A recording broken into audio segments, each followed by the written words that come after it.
Want to know what the best talent in the game is? Well, I've got the answer and I've got the math to prove it.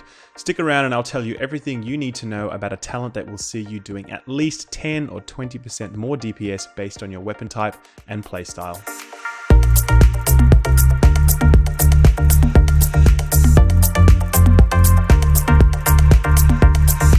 Guys, it's Skill Up here, and today we're going to be talking about how and why the One is None talent is unquestionably the best talent in the game.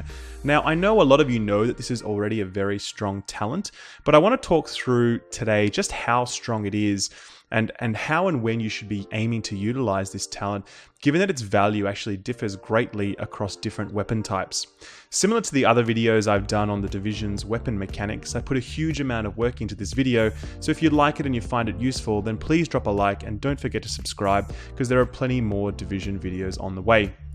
So, with that, let's take it from the top. What is One is None? One is None is a talent available at the bottom of the security tree, and its description reads, headshot a hostile to have a 50% chance to not consume the bullet. Now, at first glance, this doesn't sound all that exciting, does it? I mean, we generally don't run out of ammo all that much, so why should I care if I get some extra bullets back?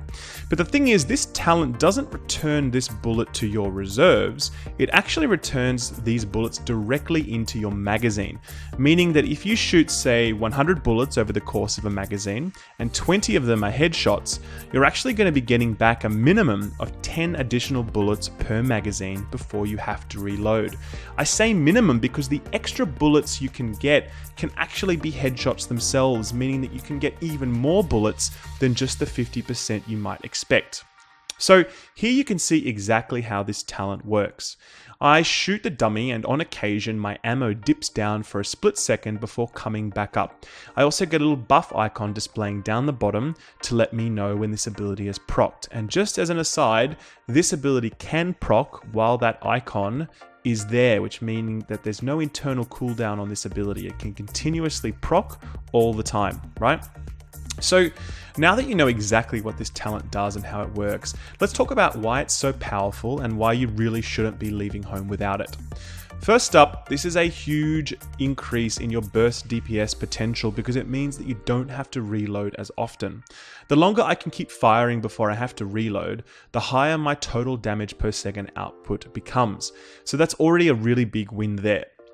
Secondly, having extra bullets in your magazine gives you greater ability to bring down the targets that you're in your line of sight before they have the chance to run away, take cover, heal up, or any other number of things. Putting your target down is the ultimate goal when we talk about DPS, and these extra bullets can often be the difference between winning and losing in both PvE and PvP environments. Finally, this talent gives you a huge amount of benefit from a sustain and ammo capacity perspective. So we generally don't run out of ammo all that much, but during challenge modes and in higher levels of the Dark Zone, ammo is definitely a consideration. The extra ammo efficiency this talent affords you could absolutely mean the difference between you running out of ammo and having one extra magazine available to you when you really need it during a hairy PvE or PvP encounter. So, how do you make the most out of this talent in your various builds? Well, the best way to talk about this is to break it down by different weapon types. So firstly, for assault rifles, I'd be really cautious with how heavily you bank on this talent. Unless you have a ton of stability and accuracy, assault rifles are generally going to kick quite a bit. They also have quite a large reticle, which makes it quite hard to land consistent headshots. So don't expect too much benefit from this talent when using it with an assault rifle. So for LMGs, this talent is actually amazing. If you imagine you have a base magazine of about 200 bullets, this talent can actually bring your total rounds in that magazine to about 400 or 500 depending on your proc chance. And this seems like it would be really incredible, but the fact of the matter is that because LMG base damage is so bad at the moment, it's just still not worth using it. So yes, you're going to be able to hold the trigger down for a long time, and in fact if you watch me doing this now, I actually have to move my mouse back up to the top of the mouse pad because that's how long I'm firing for and controlling the recoil. You get huge long patterns of fire out of this, but the fact of the matter is LMGs are still not worth using even with this incredible magazine. For shotguns, this talent is actually just straight up broken. So what happens with this is that the game actually counts each individual pellet you fire as a bullet.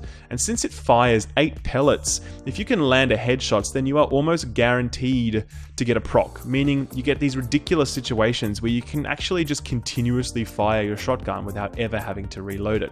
So it's actually legit broken, and I'm sure it will be patched soon. So I won't talk about it much other than just say enjoy it while you can.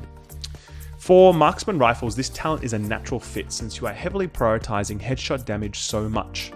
Your 10-round mag on your M1A could actually be pushed to 15 rounds or more if you are able to land your headshots. And this is a very big deal when it comes to marksman rifles. Honestly, if you're packing a marksman rifle, don't even think about not using this talent. Finally, and this is where the talent absolutely dominates, SMGs. Now, I won't talk about the state of SMGs right now because there's a lot to say on the topic, but the long and the short of it is that SMGs are simply too good because they are best utilized up close where it's easy to land headshots, and as such they are benefiting the most from the ridiculous stacking of crit chance and bonus headshot damage. It's not uncommon for me to be in the Dark Zone or a challenge mode and successfully dump an entire magazine of SMG damage into an enemy's skull with ease simply because the weapon lets me do that. As such, the throughput and burst DPS benefit that this talent provides SMGs is just utterly ridiculous. Like, it's insane. And if you don't believe me, then here's something I prepared earlier. So this here is actually the relaunched DPS.com, which myself and another guy that's been helping me, his name is Modern Ethic, he's a web designer, really amazing web designer and developer. He's helped me put this together, and it's a calculator which allows you to enter your stats to see what your actual in-game DPS is. And it's not the value that's provided to you by the game, because unfortunately that number is flat out wrong. And if you're not quite sure how that works and you'd like to learn more about it, then I'd really recommend watching the video that I put in the description below, and that'll explain everything. So using DPS.com, you can actually enter the stats for your weapon and then toggle the one is none talent either on or off to see how much impact it has on your net DPS. And as you can see, the impact on the likes of an SMG is just huge. It's some 20k DPS when my weapon is already sitting at 135k base damage. So that's an additional 20k DPS just for enabling one talent. That's a pretty damn good talent. Now, for other weapon types, the numbers aren't quite as impressive, but it's still very respectable. So I encourage you to have a go for yourself at DPS.com and see what impact this talent has on your DPS. So that's it, ladies and gentlemen. That's how it works, and this is how you can test it for yourself. Really understanding these numbers definitely makes you a better player, because you're going to have better insight into which weapons and talents and mods and other upgrades are going to have the biggest impact on your DPS. So if you're really keen to learn more about the underlying mechanics of the division, then don't forget to subscribe to this channel, because weapon DPS theory crafting content is what I really love to do. And if that's your thing and you're interested in that, then please stick around. And if you found this video useful, then please drop a like, as it helps me out in a really big way. For now, guys, I hope you're enjoying the game half as much as I am, because I'm loving it. Take good care of yourselves, and I'll see you in the Dark Zone. Bye-bye.